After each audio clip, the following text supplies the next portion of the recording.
मैंने आपका मुकुट पहन लिया है कौशल नरेश। अब हमारी सेना का सर्वश्रेष्ठ धनुर्धर इसे भेदेगा। परंतु यह लक्ष्य भेदेगा कौन?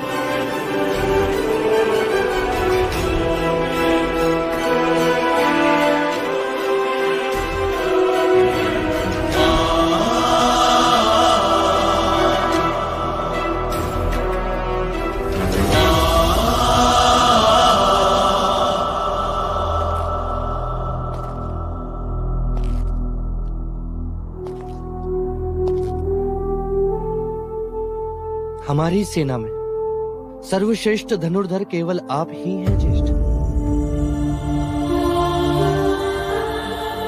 मुझे आप पर पूर्ण विश्वास है।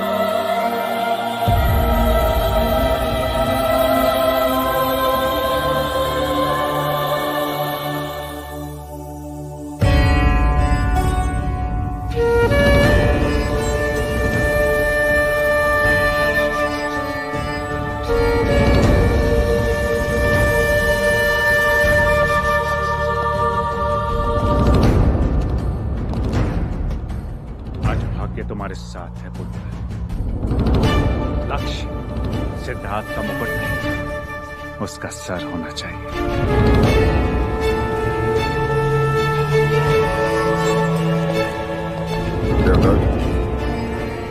शाक्यों का अभिमान, साहस और गौरव सब तुम पर निर्भर है। आज तुम कुल दीपक कहलाओगे, अन्यथा कुल घातक।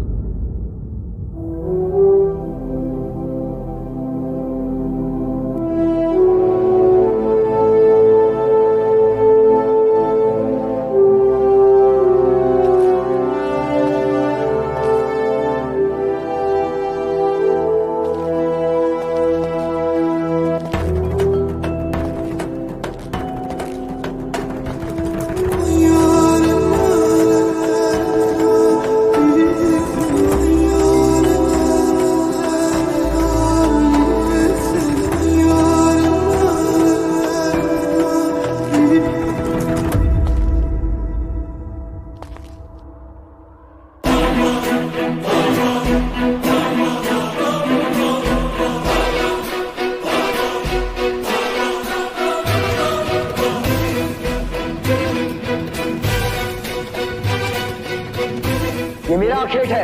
इसे मैंने बचाया है। ये पक्षी मेरा है।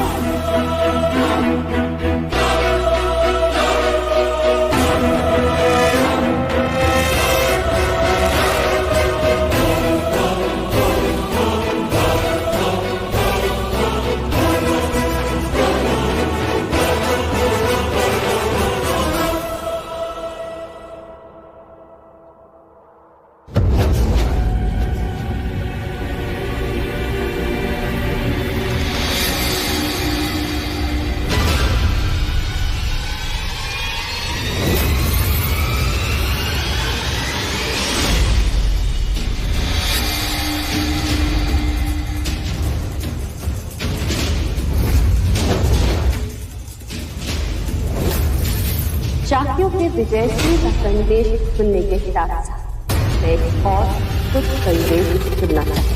और कौन सा शुभ संदेश माना? युवराज सिद्धार्थ की मृत्यु का संदेश। शाक्यों का अभिमान, साहस और गौरव सब तुम पर निर्भर है।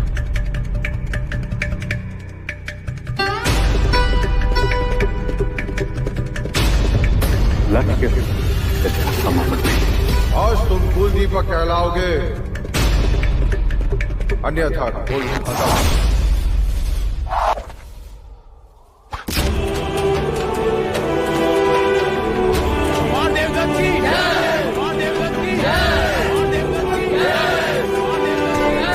कुमार देवदत्त की जय, कुमार देवदत्त की जय, कुमार देवदत्त की जय।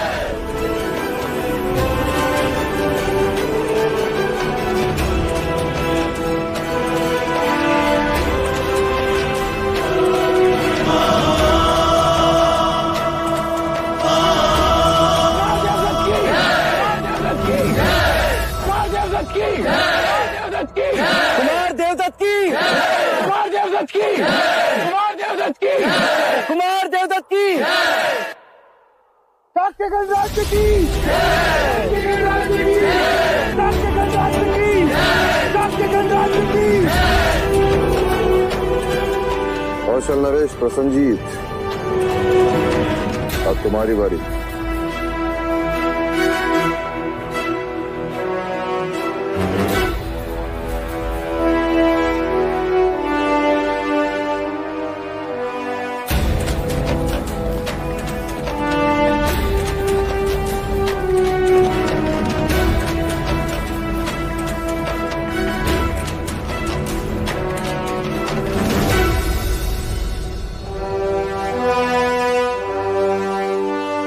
अप्रतिम, अप्रतिम।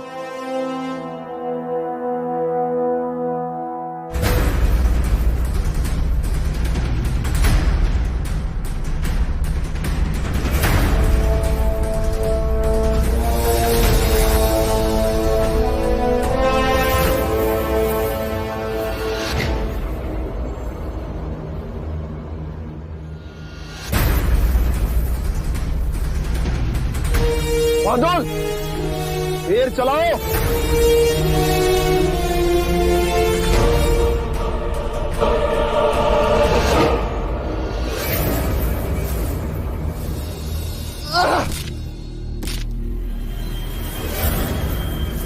आदेश का उल्लंघन क्षमा करें महाराज, मेरा लक्ष्य आपका शीश कभी नहीं हो सकता। आप जो दंड देना चाहे दे दीजिए, पर मैं ये लक्ष्य नहीं भेज सकता महाराज।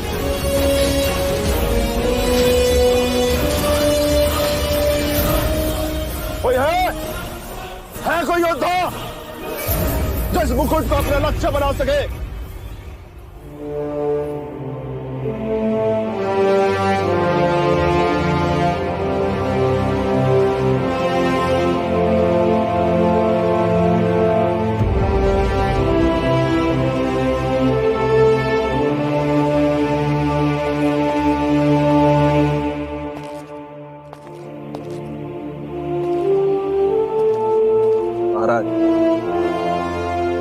राजा कितना भी शूरवीर क्यों ना हो, परंतु उसकी शक्ति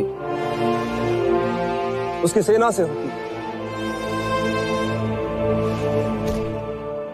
मैं पराजित हूं, आप विजेता हैं। रुक जाओ महाराज, ये शत्रु है और शत्रु का सर शीघ्र अतिशीघ्र धड़ से अलग कर देना चाहिए। मैंने कहा रुक जाओ। याद है कुछ समय पहले मेरे सर पर तलवार रखकर तुमने क्या कहा था कि मेरे पैर छूकर प्रणाम कर और अपने प्राणों की भिक्षा मांग। यदि मैं चाहूं तो इसी समय तुम्हारा शिरच्छेद कर दूं, परंतु युद्ध में विजय प्राप्त करने का श्रेय जिसके सर पर है, मैं चाहता हूं कि इसका निर्णय भी वहीं ले। तो दर्श, क्या चाहते हो तुम?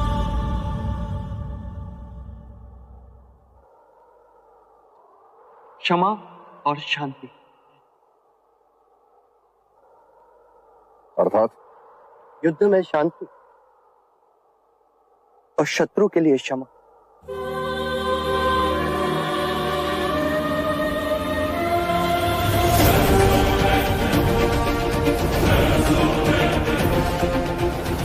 उठो प्रसन्न,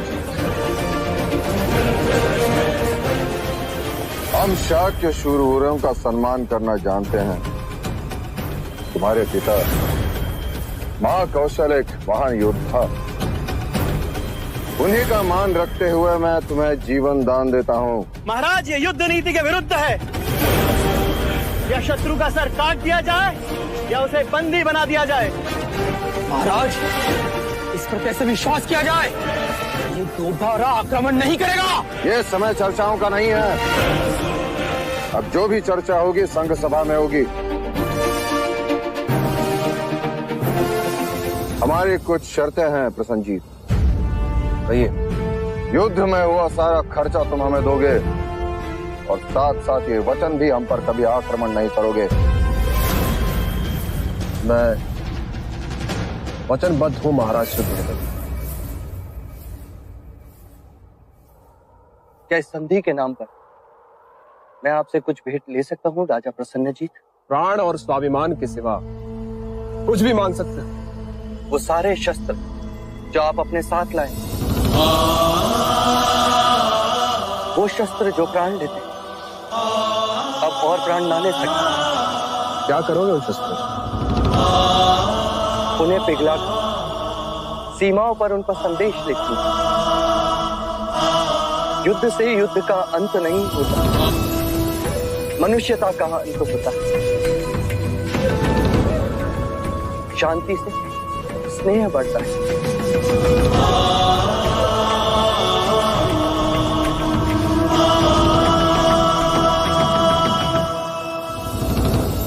तुम सब शाक्यों से अलग हो युवराज। पता नहीं क्यों मन तुम्हें शत्रु मानने से विरोध करता है। सत्य कथा, पुरुषार्थ कथा, सुनो सुनो सिद्धार्थ कथा।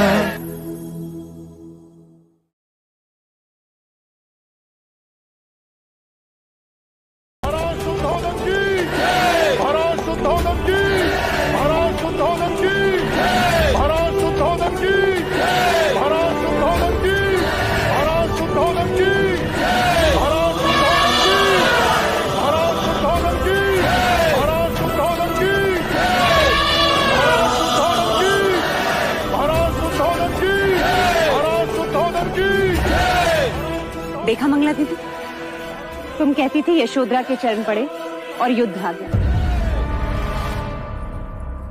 आज मैं कहती हूँ यशोधरा के चरण पड़े और कपिलवस्तु ने विजय पाई।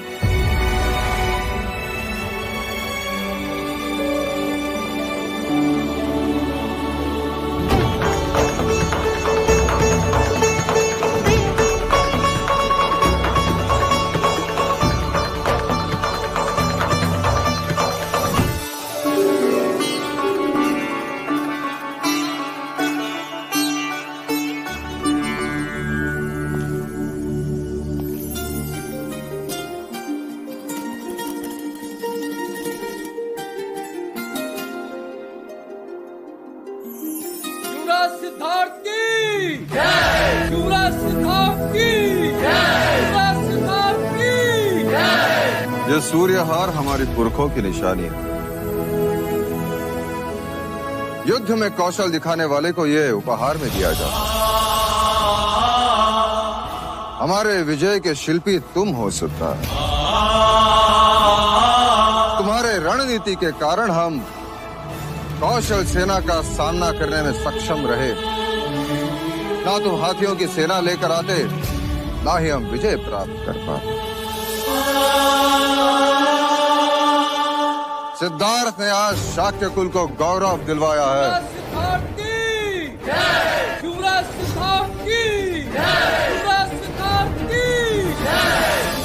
मेरा ये कार्य राजा दंडपानी के बिना अधूरा होता महाराज।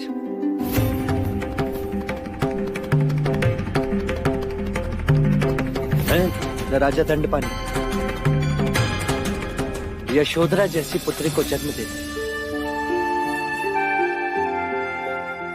न उसे उपहार में कुंज नामक हाथी देते, न यशोधरा मेरी कुंज से मित्रता करवाती, ना ही मैं हाथियों की भाषा समझ पाता, ना हाथियों का दल बनता,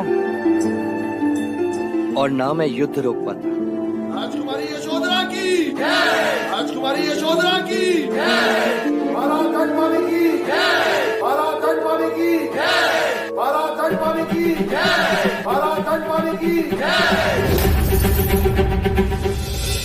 बर्फ पिघलने के कारण रोहिणी नदी का जलस्तर बढ़ा होगा। तुम देवता जाकर रोहिणी नदी के सेतु को तोड़, ताकि हमारा सैन्य यहाँ आने न पाए। जाओ।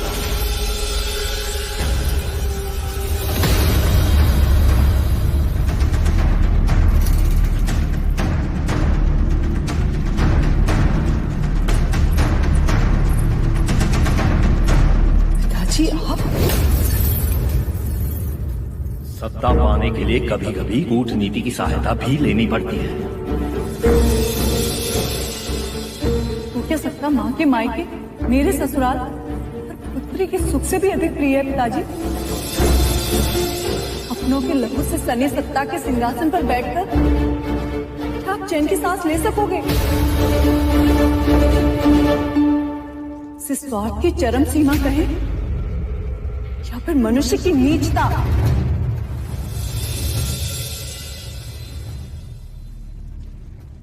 हमारे इस यश का एक अधिकारी और भी है महाराज। कौन? कुमार देवदत्त। कुमार देवदत्त की बोलो, कुमार देवदत्त की बोलो, कुमार देवदत्त की। सत्य कहा देवदत्त, यदि तुम्हारा तीर निशाने पे नहीं लगता तो शाक्यों के सम्मान के साथ साथ हम युद्ध भी हार जाते।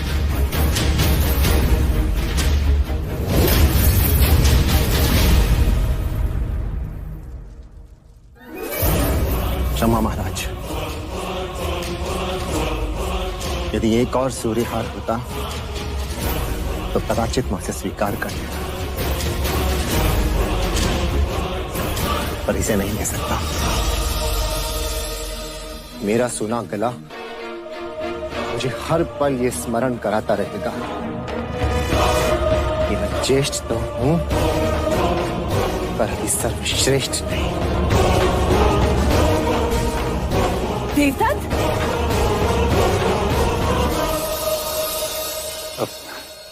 भाई महाराज, आप ये हार मुझे दे दीजिए, मैं उसे समझा के दे दूंगा। उसे इस बात की समझ नहीं कि बड़ों का उपहार आशीर्वाद होता है। भाई महाराज, युद्ध पर्व तो हो गया, अब क्या शेष पर्व की बात करें? विजय उत्सव के साथ साथ जो रुका हुआ है वो विवाह उत्सव भी मना लें।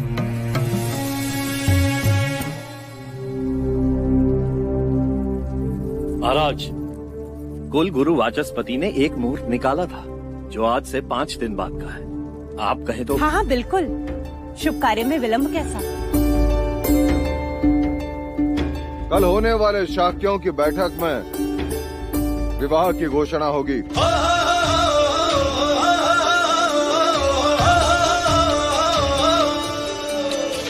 मंगल मंगल छायो है, आनंद है खुशियों का। सेनापति जी, ये हार हमारी तरफ से युवराज को पहना देना और उनसे कहना कि उनके पराक्रम की बातें अब हर घर घर में हो रही है। युवराज जी, युवराज जी, युवराज जी, युवराज जी, युवराज जी, युवराज जी। देखा आपने, हर घर में केवल सिद्धार्थ की ही गाथा गाई जा रही है। अपना लहू बहा के युद्ध किया हमने और अंतिम क्षण में सारा श्रेय सिद्धार्थ मिल गया। और आपकी सेना की तो कोई गिनती ही नहीं। सेनापति जी, मुझे दुख तो इस बात का है कि प्रसन्नजीत से संधि करते समय एक भी शाक्य राजा से नहीं पूछा गया। और आप तो शाक्य संघ के सदस्य हैं, सेनापति हैं। आपसे तो पूछा होता कि क्या प्रसन्नजीत जैसे शत्रु का बलिदान देना उचित है? कदापि नहीं। इसका दुष्परिणाम तो हमें भुगतना ही होगा। प्रसन्नजीत निश्चित ही हम पर पुनः आक्रमण करेगा। अर्थात महाराज और सिद्धार्थ का निर्णय उचित नहीं था? नहीं, कदापि नहीं। तो ये प्रश्न शाक्य सभा का मुद्दा हुआ या नहीं? निसंदेह हुआ। उन्हें इसका उत्तर शाक्य सभा में देना ही होगा।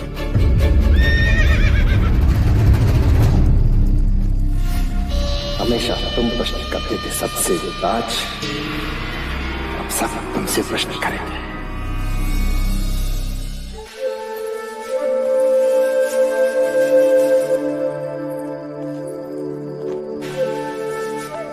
अब बताओ, हम कहाँ हैं? तुम्हारे ईश्वर के समक्ष। तुमने कैसे जाना? प्रसाद की सुगंध जो आ रही है। और तुमने बहुत सारे दिए सजाएंगे गोपा। अब ये तुमने कैसे जाना? आदत है तुम्हारी, सुख में दिए दुख में भी दिए। अर्थात दुख में दिए जलाकर तुम प्रार्थना करती हो और सुख में दिए जलाकर तुम उपकार मानती हो। सच कहा।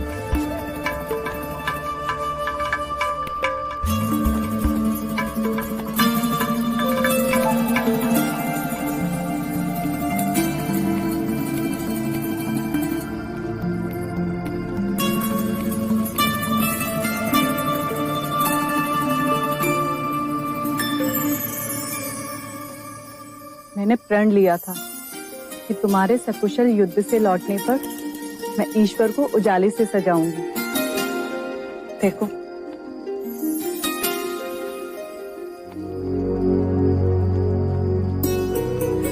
और मैं ना लौटता तो इन्हीं दियों की लौ में अपने प्राण त्याग देती। छोड़ो, मैंने कहा छोड़ो मुझे। जो मन में आया कह दिया। क्षत्रिय रणभूमि में लड़ते हैं और छत्राणियां अपनी भावनाओं से लड़ती हैं। तुम तो इतनी सी बात का बुरा मान गई गोपा। बैठो, चलो वो अपनी आंखें बंद करो, बंद करो।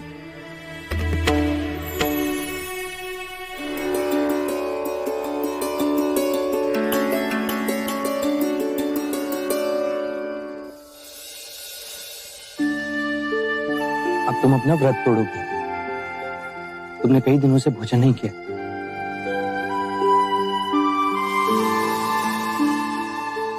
पर तुम्हें कैसे पता कि मैंने अभी तक कुछ नहीं खाया? क्योंकि भूखे लोग जल्दी रूठ जाते हैं ना। रूठ गई ना? मैं जानता था गोपा, मेरे लौटने से पहले तुम कुछ नहीं खाओगे। अरे ये क्या? अब तुम लौटकर आ ही गए हो तो तुम ही अपने हाथों से खिलाओगे, वरना मैं रूठी रहूंगी। भूखी जो हूं।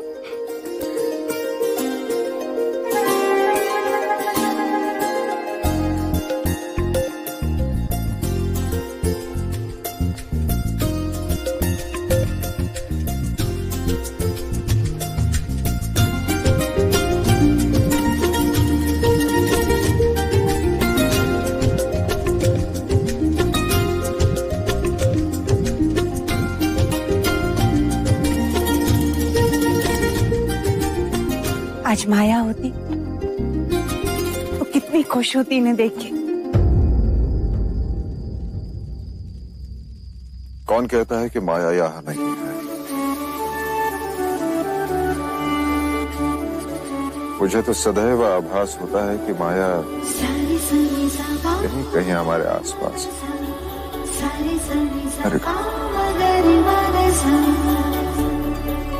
कहीं नहीं कहीं तो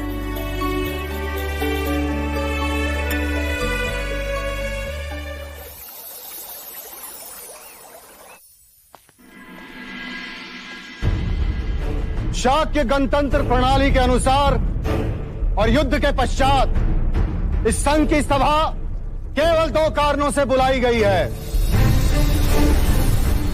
सर्वप्रथम मैं आप सबको युद्ध में विजयी होने की बधाई के साथ साथ अपने पुत्र युवराज सिद्धार्थ और यशोधरा के विवाह का आमंत्रण देता हूं, और दूजा इसलिए कि युद्ध में घटी घटनाओं का हम विश्लेषण करें। कौशल नरेश को हराकर हमने एक इतिहास रचा है। अब हमारे और कोई आंख उठाकर भी नहीं देखेगा। युद्ध में लिए गए निर्णय क्षमा करें महाराज, पर वे अयोग्य थे, पूरी तरह गलत थे, संघ प्रणाली के विरुद्ध थे। हमारे मतों को तहस दिया गया। आप क्या कह रहे हैं महाराज? हम सारे शाक्य राजा संघ राज्य सभा से अपने पद का त्याग करते हैं ताकि आप महाराज शुद्धोधन अपनी मनमानी कर सकें।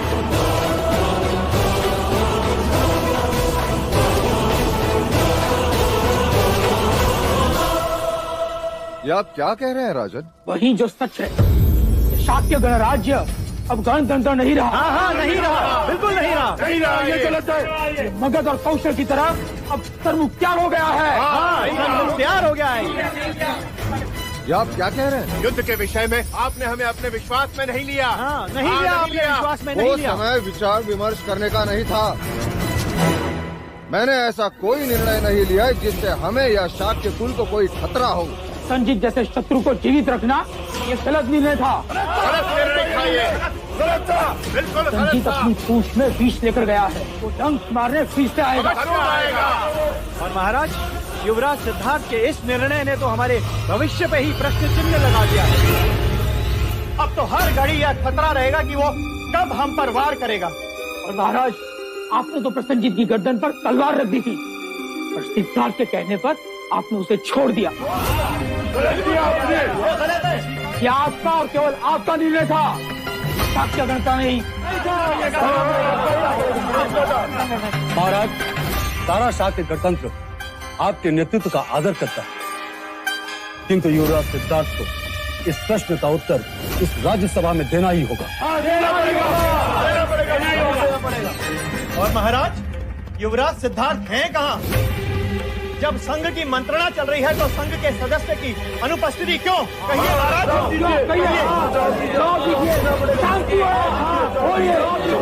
शांति है।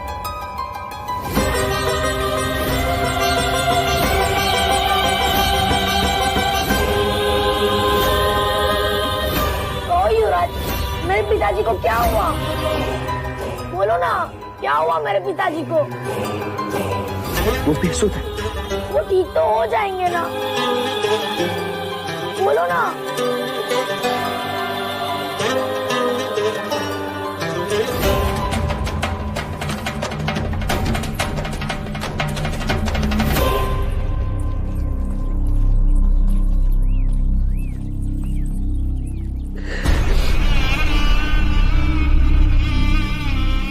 मैं तुम सबसे प्रश्न पूछता हूं, ये बालक मुझसे उत्तर मांग रहा है। कहो गोपाल, क्या उत्तर दूं मैं उसे? कैसे समझाऊं उसे कि केवल उसके पिता नहीं, मैं सारा संसार बेसुध है। कैसे समझाऊं? आपके प्रश्नों का उत्तर देना मेरा और मेरे पुत्र युवराज सिद्धार्थ का उत्तरदायित्व है। तब तक आप सभी राजाओं से विनती है कि मन में किसी भी प्रकार का मैल रखे बिना आप मेरे पुत्र का आशीर्वाद देने अवश्य पधारें। विवाह के पश्चात केवल आपके उत्तरों की बैठक होगी। और आपके उत्तर संघ को योग्य ना लगे तो? तो क्या चाहते हैं आप? संघ शिरोमणि में फिर से मतदान होगा? जरूरत पड़ने पर वो भी करेंगे। तो है किसी में साहस जो महाराज शुद्धोधन की बराबरी कर सके? आपका बर्ताव प्रणाली के विरुद्ध है राजा दुर्योधन। और आपका अविश्वास अति अयोग्य। महाराज का निर्णय बिल्कुल ठीक है। महाराज का निर्णय ठीक है।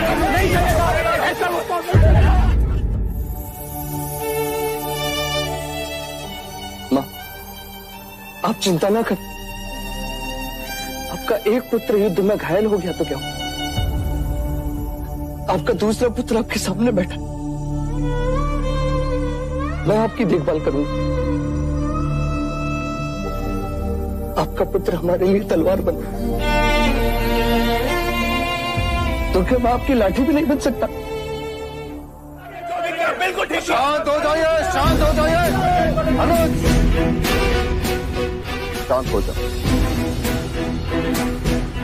गणतंत्र प्रणाली में संदेह को कोई स्थान नहीं। मुझे मतदान से कोई आपत्ति नहीं।